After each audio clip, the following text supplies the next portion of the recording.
Chatfuel School is now in session. Welcome to our live 1-hour class every Wednesday, where the Chatfuel team and the top experts in the industry will cover the most important topics you need to know as a chatbot builder and marketer. I'm Andrew, Chatfuel's head of video production. And I'm Yelena, Chatfuel's key account manager.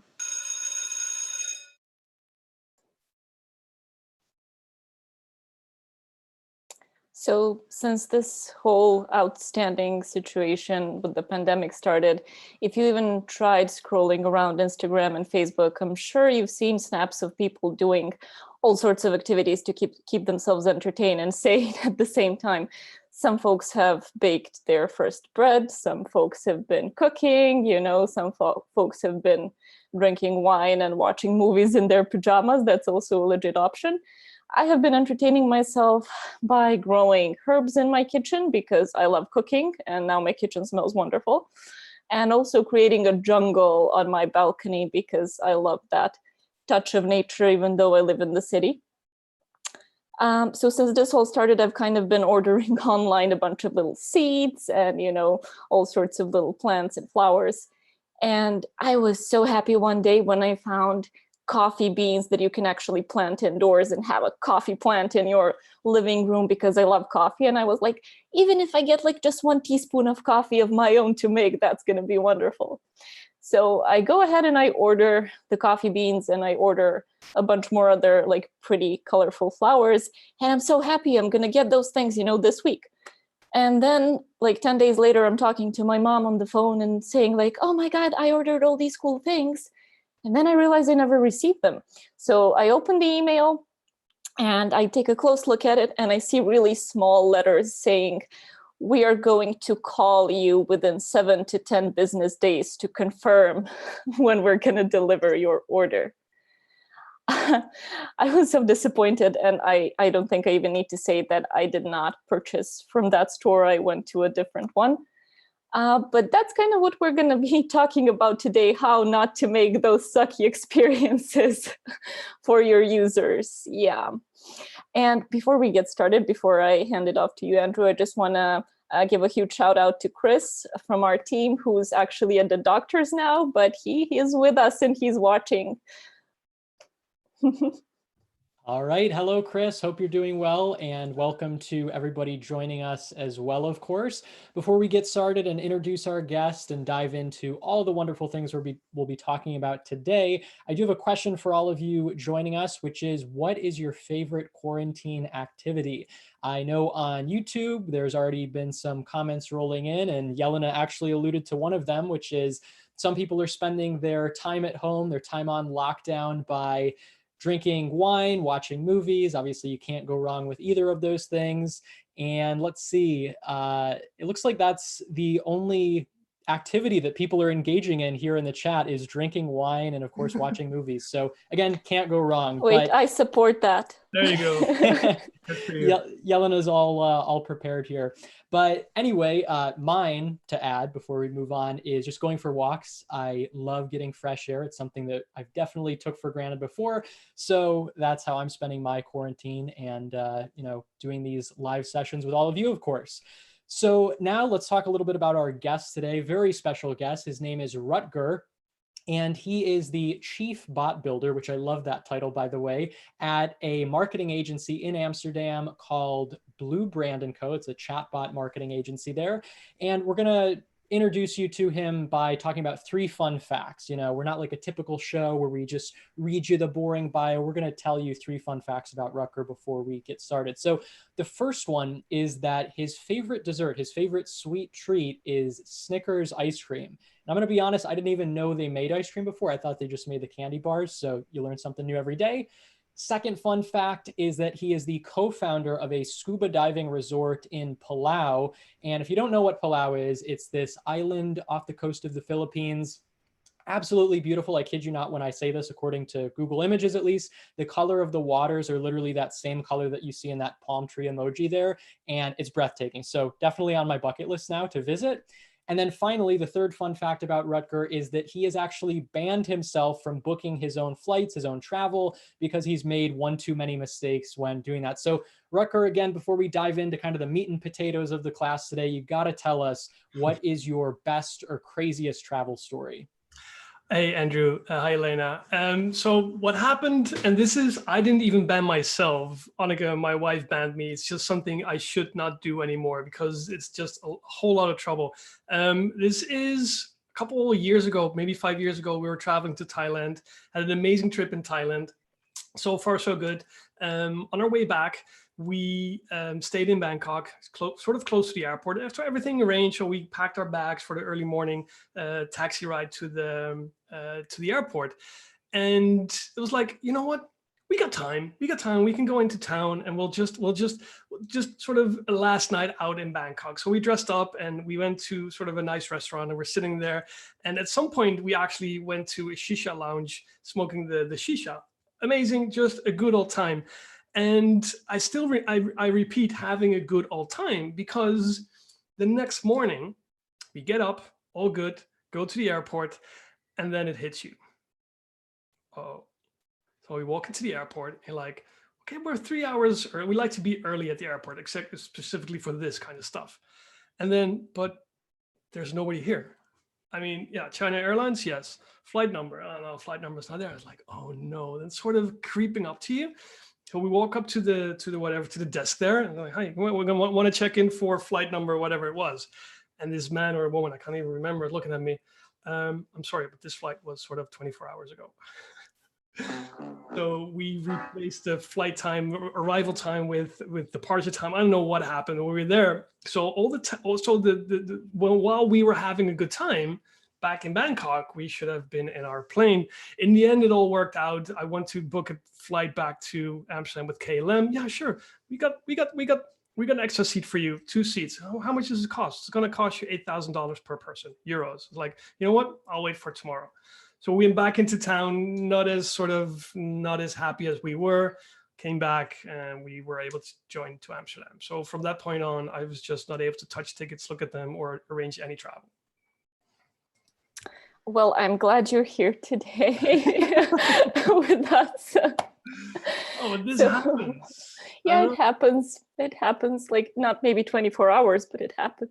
Yeah, well, it happens to the best of us. And it happened recently, something similar happened again. So then I forgot to take the time difference into account. Yeah. So we would come a day later instead of a day early, and then, oh, it's a mess. So that's why I'm not allowed to do this anymore.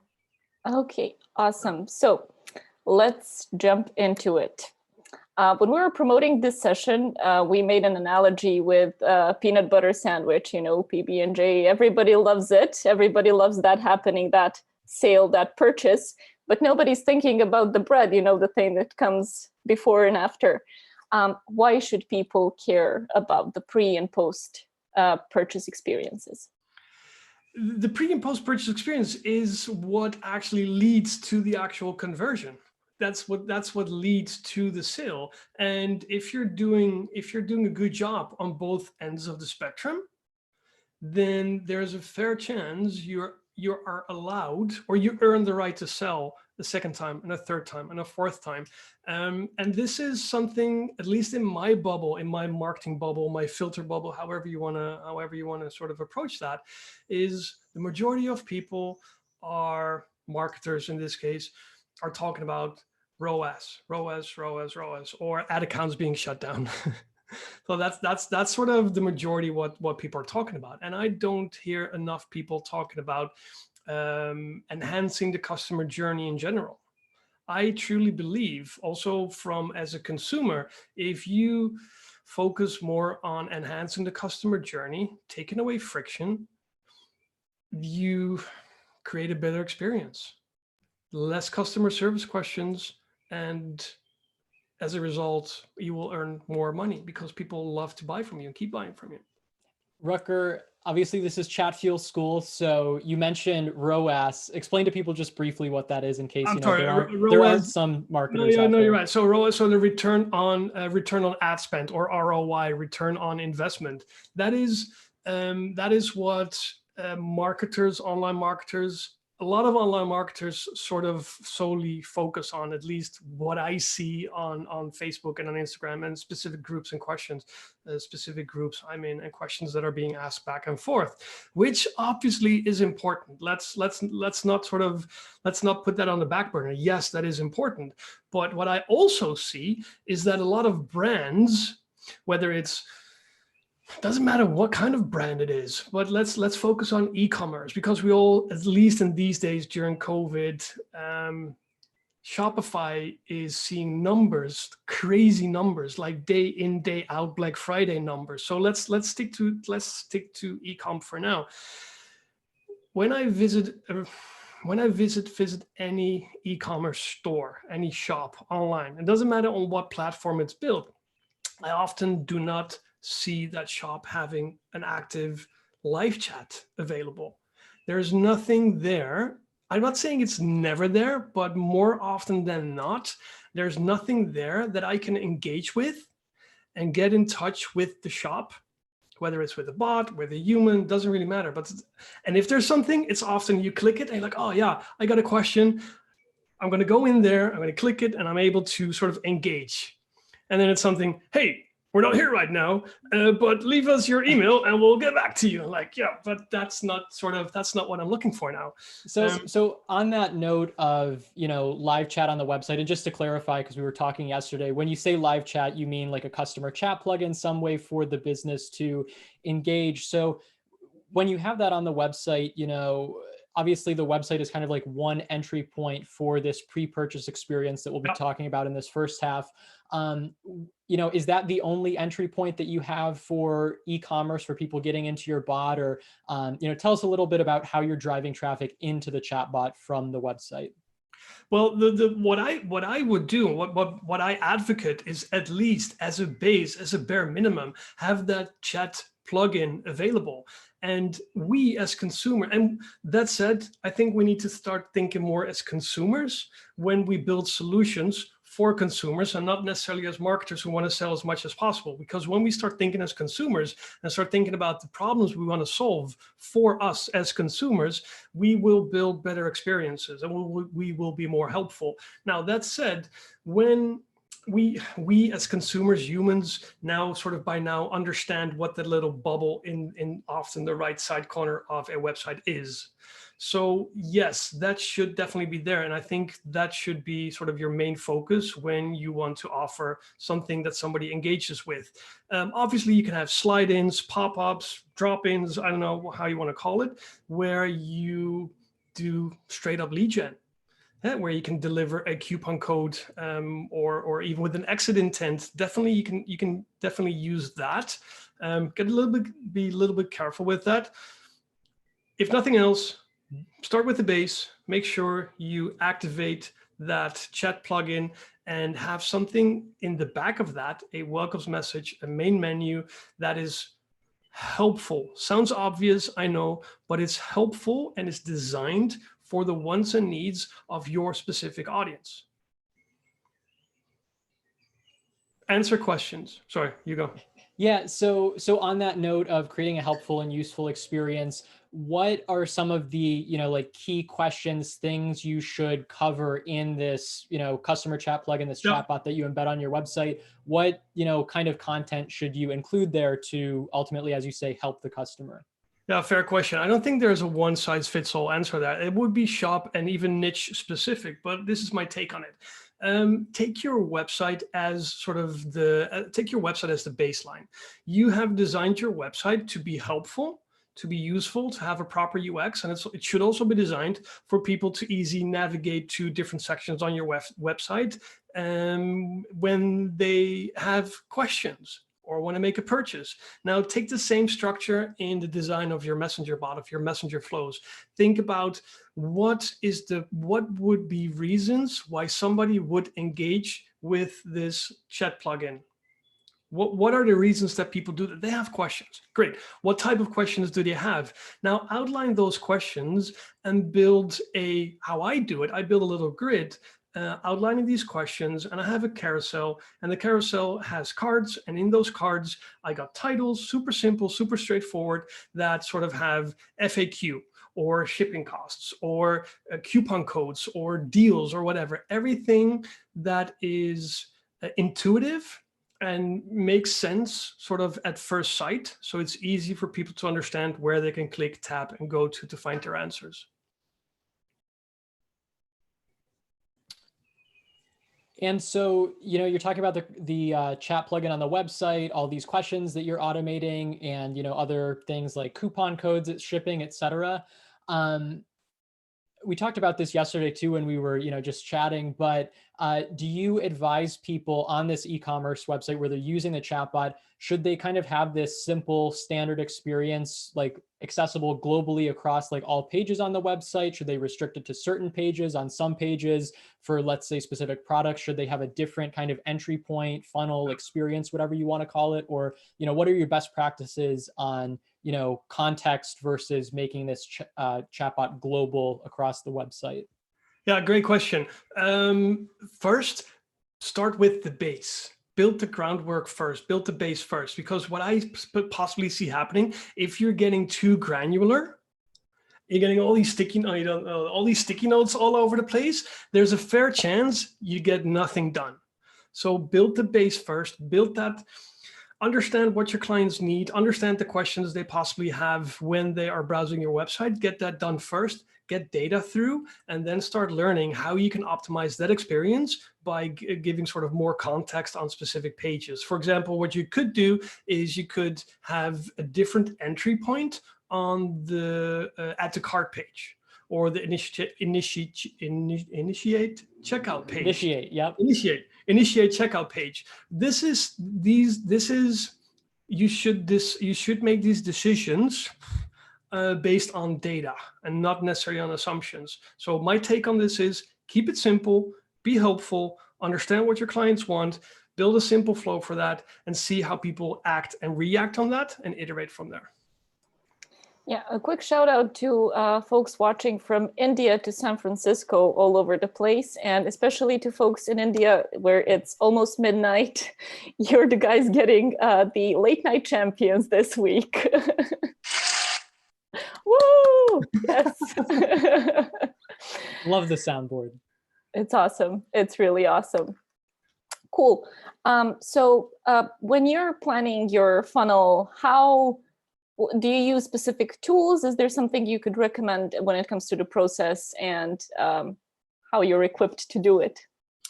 Website data. Look, it's sort of, and I know this sounds straightforward, and it doesn't have to be more difficult than this. Understand the wants and needs of your website visitors. People are on your website. So, and I know there are tons of scenarios we can, or angles or entry points we can take here, but let's take e-com as the base. What's the core of a web shop? Selling. Traffic comes to the website with a specific intent, and they want to fulfill that need. That need is a purchase. But everything needs to align for somebody to make a purchase. If somebody hits your website and they have a specific intent to make a purchase, but they have a question, you need to understand what those types of questions are. How can you find those questions? Google Analytics, your customer service team, but also, bonus, your search on the website. So if you have an actual search bar on your website, you should be able to extract the data from that search bar.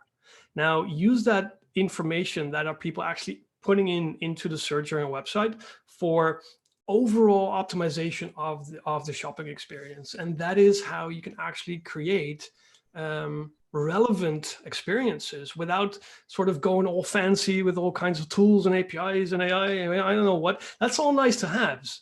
Make sure you build that base first and make it relevant specifically for your audience. And we know that a lot of questions are repetitive. So start with those. Start talking to your customer service team. And if you're doing it yourself, make a list of the top 10 questions that you're answering day in, day out. Those questions can often be answered automatically. whether it's 100% by the bot or maybe with a buffer in between, and then you come in, but make sure you tap into that information. That's and where for everybody taking notes, I think this is a great point to highlight, underscore, whatever you want to do to make a note of it. There we go. We got Yelena with the notebook. So I think this is a good point, right? Because we've kind of almost jumped ahead in this first half. We're talking about the pre-purchase side of things. And then in the second half of the show, we'll talk about post-purchase. But even before you get to pre-purchase, it sounds like, as you're saying, you know, capturing data, gathering data to make informed decisions about how you design the experience is key, which sounds obvious, but, you know, clearly it's something that we've kind of overlooked here, at least myself. So how much time would you say you should you put into kind of that planning phase of creating these experiences? I know there's probably no, you know, concrete hard number you can give it, but, you know, generally, you know, what kind of level of effort should people put in capturing data to inform how they design the bot? Well, I think you're capturing data on a 24/7 basis. So that's sort of an ongoing process. I'm all for sort of quick iterations. Look, it depends on the volume of your shop. If you start talking with your customer service team, I know. So there are two scenarios. One, you're doing it yourself, or you're with two, or you're with three. You know, you can dream. You probably have nightmares of all those questions that are sort of, now make a list of the top 10 questions, segment them in 3 sort of categories, and build a little carousel out of that. And create content around that where you can redirect people to. Second thing is, if you're working with a customer service team, sit down with your customer service team, make the same list, ask them what are the top 10 questions that are repetitive, that don't necessarily make money, and what are types of questions you're not sort of happy answering. And that probably needs a little bit more context with what I mean with not happy answering is a dedicated customer service rep enjoys being helpful. They enjoy being relevant and solving more complex problems instead of sort of pushing through links to, yeah, this is our shipping, these are your shipping costs, or this is what it's going to cost to send to France. That's not what they want to do. So if you're able to take that away from them and automate that, then it's a win-win-win. So answer to your question, it could be an hour, it could be 2 hours, 3 hours. Don't make it any longer. Don't make it more complex. Get that data, build something, get data through, learn and iterate and keep going. Yeah, I would say iterate's the key word there, because again, kind of a misconception that some bot builders might think. They're like, oh, well, these are the top questions, you know, right now, and they assume that's always going to be true. But over time, it can obviously change, and then you can update your bot. And for agencies watching, you know, I always say that, you know, iterating is a great part of what agencies do, because obviously it allows them to continue, you know, charging for a service month over month. Rutger, you know, we have a couple minutes left here in the pre-purchase side of the show. You know, so what happens when, you know, you answer those questions? So one of the features of the chatbot on the website for e-commerce is, hey, you know, visitor gets here, they can get answers to these different questions. And then what happens, right? Like, do you just answer that question and leave it there? Do you send them to, you know, hey, check out these products? Do you follow up with like a delay, a sequence? You know, what do you do after you answer the user's question to help them, you know, get to the next stage of completing the purchase? Give them options. Give them options. And I think this is a great moment where you can close the loop, or you can create a loop. Just depends a little bit how you approach it. Your first and primary goal should be answer the question.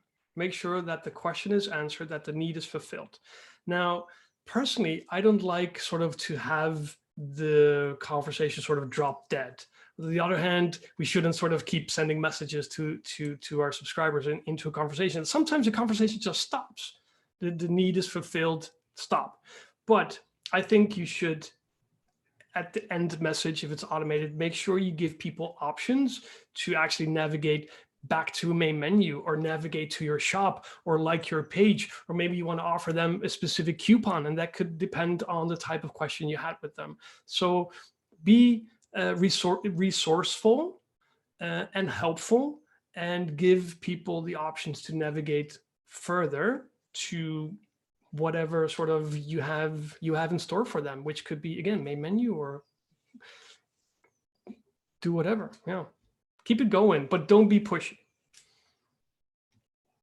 Yeah, I know last week when we were talking to Josh Barkin of Janus, he, well, I guess he didn't directly say it, but we were kind of talking about pivoting, basically, this idea of, as you say, closing the loop, redirecting people to other places in the bot and not just leaving that dead end. My next question is kind of comparing the pre-purchase experience for the customer and the post-purchase. Again, I know it can be kind of a hard, abstract question. There's no one size fits all answer, but that's part of what we're doing here is picking your brain as an expert. So, there's kind of two sides to this. On the one side, you have the pre-purchase where you might say like, hey, I should spend more effort in that part of the bot, that kind of funnel, if you will, because these are people who I can convert. It's going to be a lot of people. On the other hand, though, you have the post-purchase side. And in that case, you might say, oh, well, I should dedicate more effort there, allocate more energy there, because these are already people who have purchased from me, and it's easier to, sell to a repeat customer and make more sales. So again, I know kind of an abstract question, but do you have any recommendation? Should people allocate more effort into pre-purchase, it's a tongue twister, or post-purchase? No, I would say equally important, because without pre-purchase, there's no post-purchase. So when you look at your funnel, you need to do everything humanly possible to convert as much people on your website as possible. And as soon as you convert them, then the next phase starts. And the next phase is nurture them, earn the right to sell, be awesome, be helpful, and compete on awesomeness.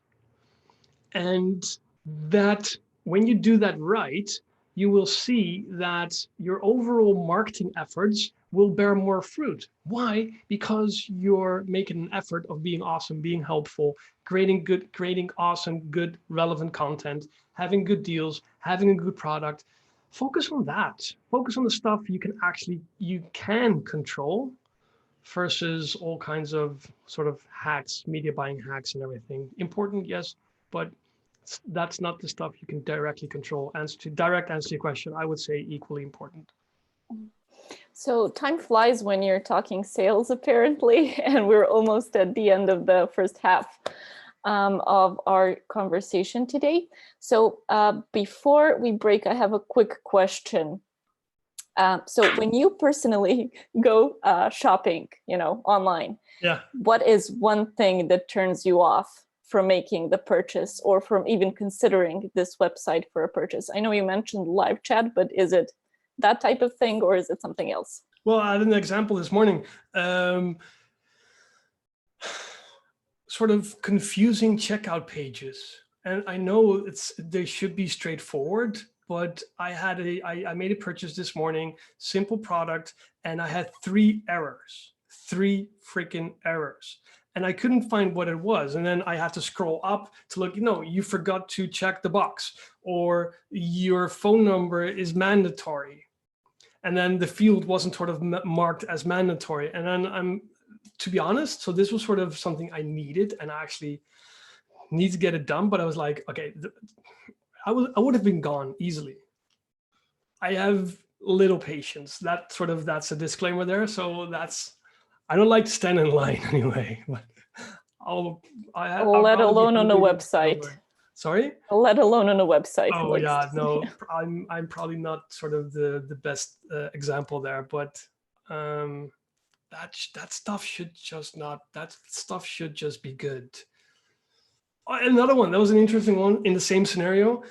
Free shipping after or from X, and I purchased for X and I still got the shipping. Do you guys hear that? It's time for recess. Yes, you heard right. It's time for recess. So sit back, relax, and enjoy. Today's recess is brought to you by something we've been talking about all episode, which is the customer chat plugin. This marks the halfway point of today's episode of Chatfuel School, so let's take a quick recess. Yeah, man. Life was rough. Thousands of visitors. I thought they loved me, but my bounce rate, it was just so high. I felt paralyzed, trapped in my body tags. All these people needing help, but I just couldn't find it in myself to talk to them. Oh my gosh, hey. So I first met Webb on a blind date, and the Grow Tab set us up. She's a mutual friend. Of course, I wore my bougiest jewelry and popped off from head to toe in red CSS. I know it sounds cliche, but it really was love at first HTML embed.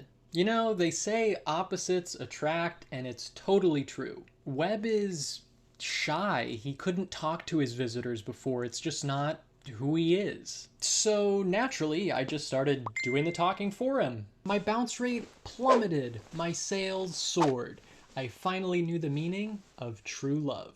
That handsome devil proposed to me with a 24-pixel diamond ring, and the rest, well, it's history. We now have 2 adorable kids, 1 girl, 1 boy, and trust me, they get their looks from their mom. Think about it. You're just 1 chat away from a better life. Make your website more social today with Chatfuel's Customer Chat web plugin. Spark more conversations with prospects and customers. And who knows, you might even find that special someone. One more thing before we head back to class. If you want 20% more Chatfuel users for free, then listen up. Upgrade your free bots to Pro by the end of today, May 20th, and we'll give you 20% more users for free.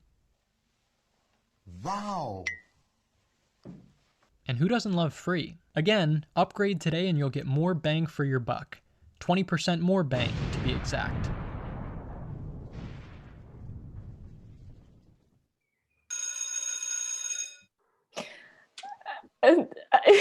Speechless. Literally, I never watched these like recess videos before the session because I like being surprised, and wow. Surprised I love you it. were. I love it. Red makes you look younger.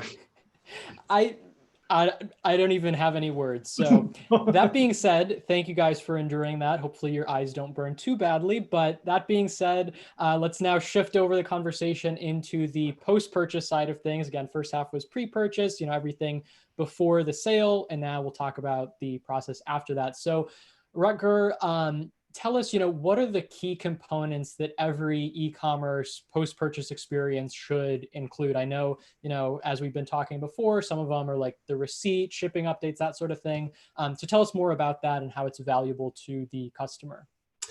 In short, shipping updates. Let's focus on that, shipping updates. And again, I don't think you have to go all fancy. If nothing else, use the default setup from the system, the platform you're using. Shopify, WooCommerce, Wix, I don't know what all is available. Facebook shops, we'll get there maybe in a little bit. Who knows? But if nothing else, use that. The whole thing is when you make, and again, go back and start thinking as a consumer. And Yelena, you had the perfect example on the intro. When you make a purchase or when you made a purchase, at some point, you want to know where that order is. And you start worrying. That is the moment where friction starts. Friction starts sort of building up. That is when customer support inquiries are being made. That's when people start, hey, I purchased something on this website, but I didn't have it yet, or I didn't get it yet. Where is it? And the thing is, nothing has to be wrong. It could just be a part of your dropshipping empire, or it could just be that, I know, I'm impatient, which probably is true. Fact of the matter is there are systems out there that work out of the box that help you as a brand, as a shop, to keep people in the loop when it comes to order updates. Again, if nothing else, just use the basic setup from your platform. Now, if you want to take it a step further, which I think would be a good idea because it just gives you much more flexibility, is use Messenger, and preferably in combination with SMS, to send dynamic order updates to the person who made a purchase based on the actual order status of that specific order. And then what you do, you take the customer by the hand and you lead them all the way from pre-purchase, purchase, all the way to the moment that the product is delivered. And in that cycle, you have sort of an open connection between you, the brand, and the one who purchased from you, and you are able to catch any problems, if any, before or at the moment they arise. And as soon as somebody has a question or they want to know whatever it is, they can just send you a message and you should reply. Again, amazing customer experience, amazing customer service, great experience. And sorry, Andrew, let me just interject before your next question. Seems like Rutger teasing the Facebook store, Facebook shop, has created some excitement in our chat. Guys, we are gonna get there very soon, and we're gonna go into detail about what's happening with that. Stay tuned, stay tuned. So Rutger, in these shipping update messages that you're sending, which I like how you just focus in, say, hey, this is the big priority of post-purchase, that experience. In those shipping update messages, I know you say you could just use the default boilerplate message. Do you have any other best practices of what to include in those messages? I know you talked about SMS and email, we'll get to that later. But other than just the shipping update itself, is there any other information you should provide? Hey, here's a button for support, etc., or just keep it simple with that update itself? Okay, fair question. A couple things where you got to be careful of, and let's address the other elephant in the room. That is compliance. When you're sending post-purchase when you're sending post-purchase order update messages, what a word, you can send these messages 24/7 using the proper message tag. And there is a post-purchase message tag available. Is it the post-purchase message tag? Either way, that enables you to send these messages 24/7. Now, the thing is, you shouldn't use message tags for anything else than sending order update messages. So be careful with that. Order update messages should not, I repeat, order update messages sent 24/7 using those message tags should not include any links or any other content than the actual order update message. Content that we add is a link to the dynamic tracking page for that specific carrier. There's a button to get in touch with customer support, and there is a link to the lost order page, the thank you page, where there's more information. That's the only thing we add. What we see, and this is the beauty of this, people interact with these messages. People interact with these messages. Thank you, awesome, thumbs up. What happens when people start interacting with these types of messages? The standard messaging 24-hour window is opened again, and from there you can do whatever you want. That shouldn't be the goal itself, but it's just something to be aware of. Two things to be aware is keep it clean using the tag, but when people react, which they do, it opens a 24-hour window and you keep the conversation going. So just to be clear on that, then, it's totally okay to have the shipping update, have some, quick replies or buttons with, okay, thanks, etc. But obviously you don't want to include buttons or quick replies that, lead to promotional content, that sort of stuff, to stay compliant. Is that correct? Yeah, interesting, because I don't add those quick replies. Okay, thanks. Could be an interesting one. It's gray area, Andrew. Are you doing this? Would you do that? It's best, in my opinion, to err on the side of caution with Facebook.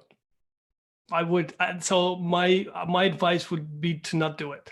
And so then when you're talking about responding, you explicitly mean just if they're sending, a response that they manually type out. They manually type it out. So what I do, so we have those messages, and those messages have 3 buttons. Tracking, get in touch with support, lost order page. And what people do, and that makes sense because we're sending a message and they opted in for the message. What do we do when we get a message? We often reply. And that is a thumbs up, a thank you, whatever it is. And from there, whatever, you can do whatever you want. But just know that when somebody interacts with these messages and with message tags, the 24-hour window actually opens again. Again, that shouldn't be sort of your main goal, but I would be careful with adding more quick replies there than necessary. Could be a good strategy though. But there's currently a Shopify versus WooCommerce party in the comments. It's not a war. I'm not going to say it's a war. It's a party. So do you have a favorite e-commerce platform? Or no, I don't.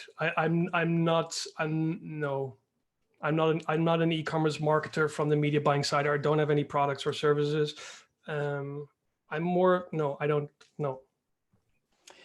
Follow up on the last question about, compliance and the 24-hour window and all that. I think it's important to make that connection not only with the shipping updates and post-purchase and, all that compliance, but also on the pre-purchase side of things that we talked about earlier, making sure that you're complying within that 24-hour window too, and only sending, those types of messages. So I don't know if you have any, comments on that side of things or how best to re-engage people in the pre-purchase side, but it just made me think of that, connecting the two sides. As with everything we're discussing here, I think you should do everything within sort of your power, within your circle of influence, if you want to, however you want to say it. But we have this 24-hour rule, which used to be the 24-hour plus one. Now that's not there anymore. So now we have only 24 hours. Leverage that 24 hours as much as possible. Leverage that with what I said initially with give people the option to keep the conversation going, give them the option to dive deeper, or maybe just go back to the main menu and then go off to a different branch. But also set up your bots, design your bots to get as much consent as possible within the 24-hour window. Get, in my opinion, after the messenger opt-in, the next best thing is an SMS opt-in, is the consent. So SMS opt-in and getting the explicit consent to market through SMS. And then the third one would be email, and bonus if you're able to get them at the same time. And how I approach this is I call them conversation starters. And this is something I've coined and we've built. Sort of we thought about how can we build something that is pretty straightforward, but helps us leverage the 24-hour window. Super simple. When somebody interacts with our bots, then we fire off a conversation starter. A conversation starter is nothing more than a flow that fires 5 minutes, 10 minutes, an hour, whatever, after a certain action is taken, and it reverts back to the last action. Let's say somebody downloaded a coupon code and we subscribe that person immediately to the conversation starter sequence coupon code. Then the flow is built. Did Andrew already opt in for SMS and for email? Let's say Andrew didn't opt in or didn't opt out previously for SMS and for email. Great. Andrew will receive a conversation starter 1 hour after. Andrew, can I ask you a quick question about the coupon code you just downloaded? Sure. Great. I'll keep it short, Andrew. Would you like me to keep you up to date on insert page name, whatever it is, on news and offers from page name? Be super specific and explicit, and ask them to tap one of the buttons below to set their notification preferences. And then people set their notification preferences. You get consent to market because you explicitly ask so. And you can use those, now you're building those lists, messenger, email, SMS, you got your website custom audience, etc. And now the next time you want to engage your audience, you can use all these different channels. And lo and behold, as you go, you're building or you're preparing to launch an omni-channel marketing strategy. Just like that. Yeah, and I love that, pro tip that you gave too, whenever you're trying to re-engage users and kind of reset that standard messaging window, always, in the text of that, refer to some action that they took previously, just to, refer to the past and, make it, just connect it to a previous action that they took, so it's more obvious of what they're opting into going forward. So I think that's super useful, rather than just being like, hey, respond to this, or can we send you another message? So I'm a big fan of that tip. Be relevant, huh? Said very simply. Oh, wow. There you see, you see 2 words. Yeah. So before we can go on to the next question, I just wanted to say that the folks in the comments have discovered your Udemy course, Andrew. So for anyone who's a beginner, that's actually a really good place to start, as well as our help library. Thank you, Andrew. Yes, feel free to take it to the next question. Yeah, so Rutger, I guess tell us a little bit more about the email and SMS kind of going omni-channel. I know you alluded to it a little bit earlier about how to kind of capture these other channels, capture the user's consent to reach them on these other channels.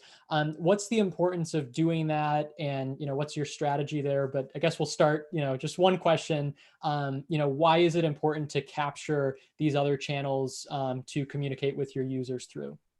Oh, there are many examples there. So why is it important?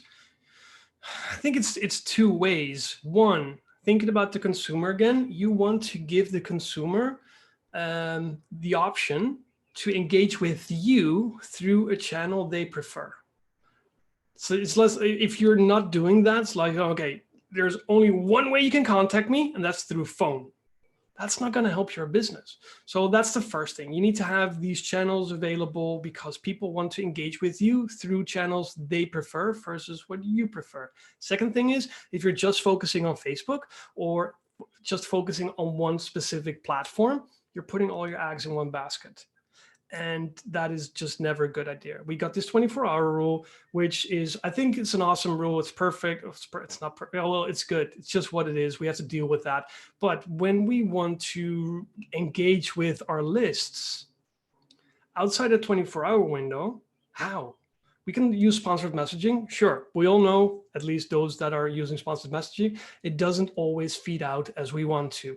And as soon as it starts feeding out, and you're like, yeah, there we go. It falls off a cliff and it doesn't do anything anymore. And then it's going to take 2 days sort of to restart and go. So great tool, use it. Don't expect too much of it.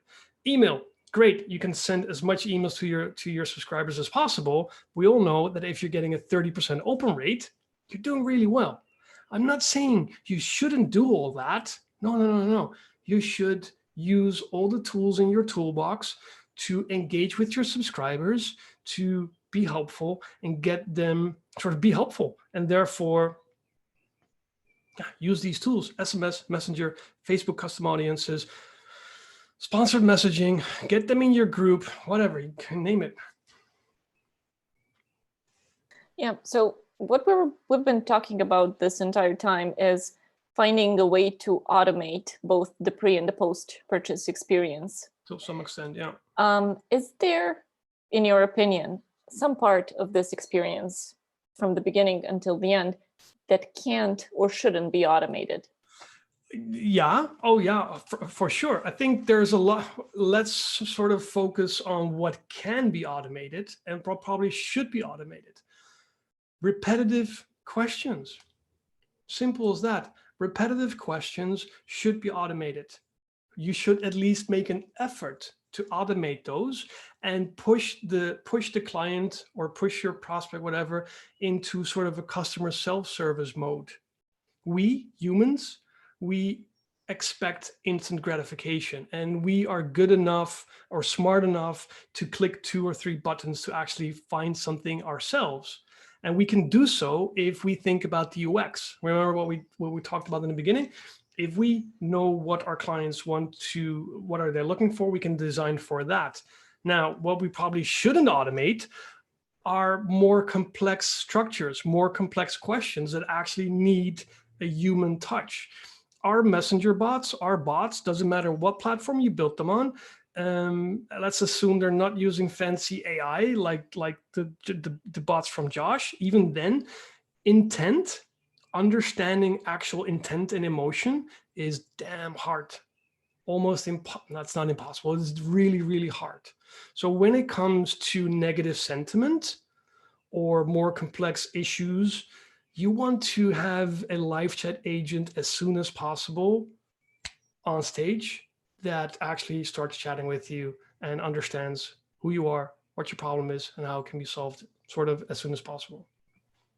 One other question before we get to the next question, which will be about this exciting new Facebook Shops feature.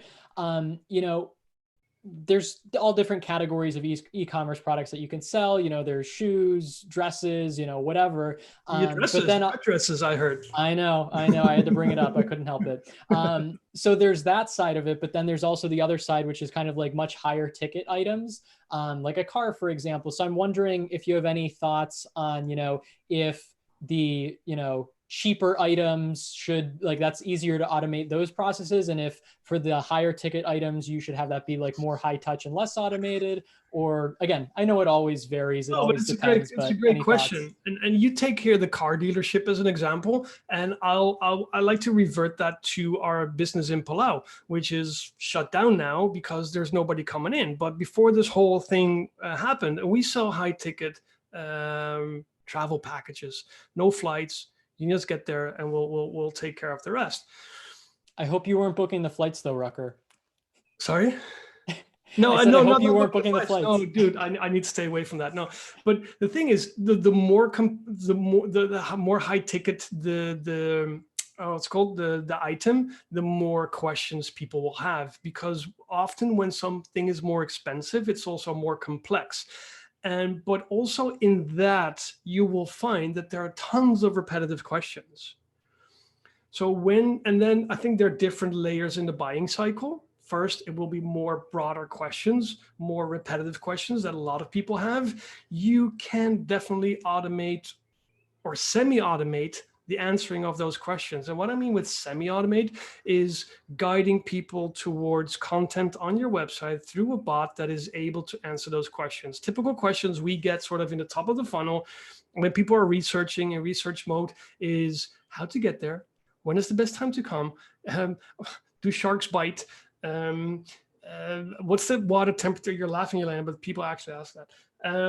Well, do they? No, sharks are friends. Well, we can have another discussion about sharks are friends. Sharks are not angry animals. Sharks are super important actually for the whole ecosystem. Either way, we're learning a lot today at Chatfuel School. Yeah, but moving down the funnel, you will probably see that people are getting more granular. And when people get more granular, that's hard to anticipate on. And you would probably hand them off to a human with maybe a buffer. Hey, Andrew, it looks like you have a specific question about, I don't know, safety of this car. I don't know. Check out this article where you can find broad information about XYZ. And then in the meantime, we'll call on our customer service team. And on weekdays, we'll get back to you within an hour, and then get back to that person in an hour. And then you close the loop again. I hope that answered the question, man. Sorry about that. Yeah. And a quick thing too on that too, you know, for these more complex products, I think it's also important to mention that, you know, you're not just limited to text when you're responding to questions. You could use videos, images, GIFs as well to kind of really convey your point for higher ticket, more expensive 100%. things.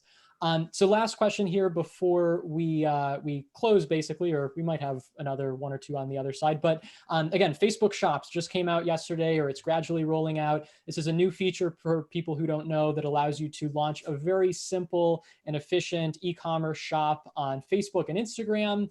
And in the future, they plan to integrate this with Messenger, also, you know, WhatsApp, other chat apps. So I want to get your thoughts on this. But first, we have a quick promo video from Facebook to play on that feature. Yeah, cool. And then on the other side, we'll get your thoughts.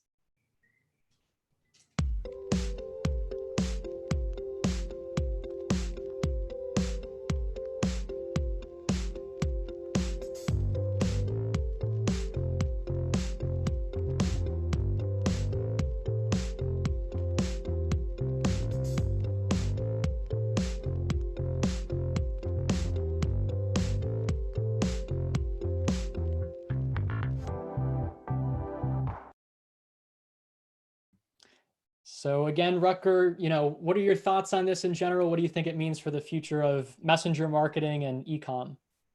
I think it's awesome. I think it's super early. No, I don't think it is super early days. I read a few articles, including the announcement and also something on Facebook HQ, the blog there. This was already in the works, but now with this whole COVID thing and the surge in e-com, I think they accelerated sort of the push on this. Yeah, what can I say?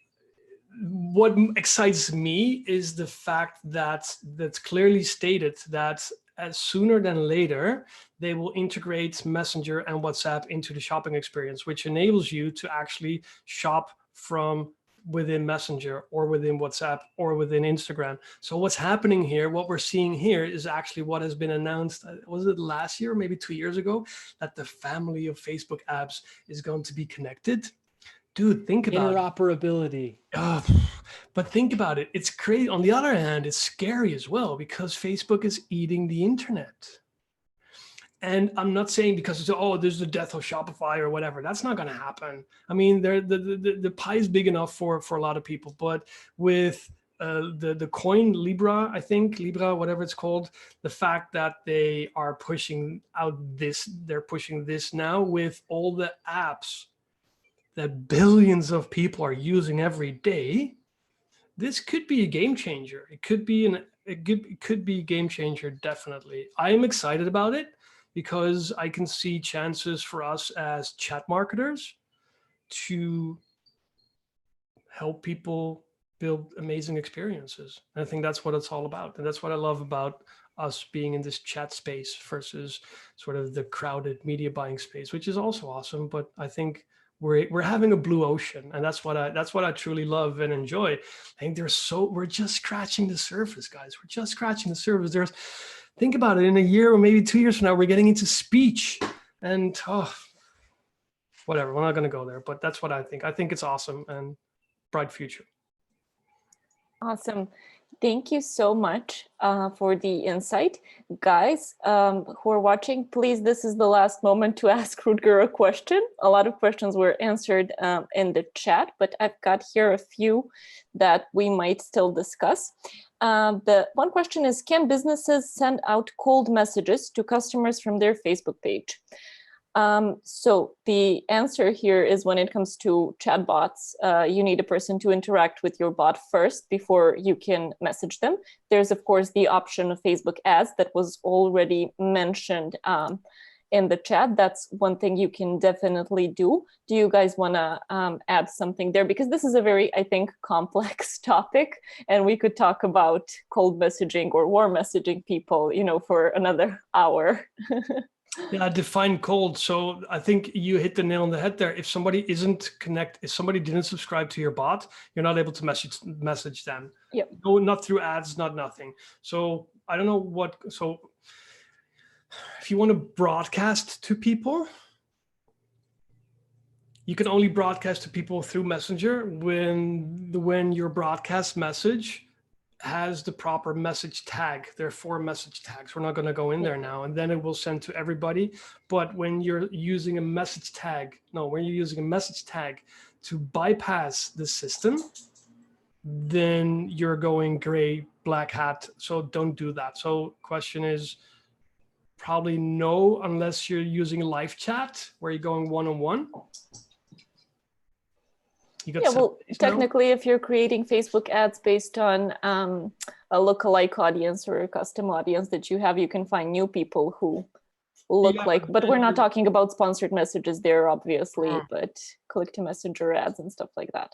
A little bit of too broad of a question, I think. Yeah, definitely. I think we just touched on few things here, and one of the suggested strategies in the chat on how to go around the 24-hour rule and how to continue engaging your users even after the purchase or whatever is to add them as Facebook friends.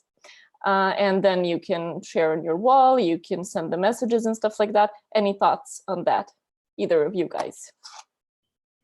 I got a very sort of explicit answer here. Don't do it. No, it's super simple. It's super simple. Your Facebook page shouldn't be used for marketing, period. It's in the terms and conditions. It is against terms of service. If Facebook snatches you while you're using your personal profile to promote a business, do marketing, it's just one of the 1,000 ways to get shut down. So no. So stay safe. 100%. Okay. Stay safe. Thank you. Thank you so much, guys, for the questions. Thank you, Rutger, for the insight. This was really cool. Before we sign off, I just wanted to make sure you guys know that next Wednesday, we're going to be talking about all the ways in which nonprofits can benefit not just from chatbots, but from social media in general to increase their donations, to increase their impact overall, and find new volunteers. We'll have some folks from Direct Relief, among other guests. And we'll also use the opportunity to announce our Bots for Good program that is for nonprofits. We would like to support as many causes as possible. The program will launch on June 1st, but we can talk about that next week. So join us. All right. So yeah, as Yelena said, thank you all for joining, and we'll wrap up here. So again, thank you, Rutger, for joining. Great to have you here and sharing all your insights. And join us again, of course, next week, same time, same place, for another episode of Chatfuel School. Thanks for attending class today at Chatfuel School. Subscribe to our YouTube channel for even more actionable educational content. And don't miss out on next week's class. Click the link below in the YouTube description to get a reminder as soon as we go live. We'll see you again next Wednesday at 11 a.m. Pacific. Happy botting.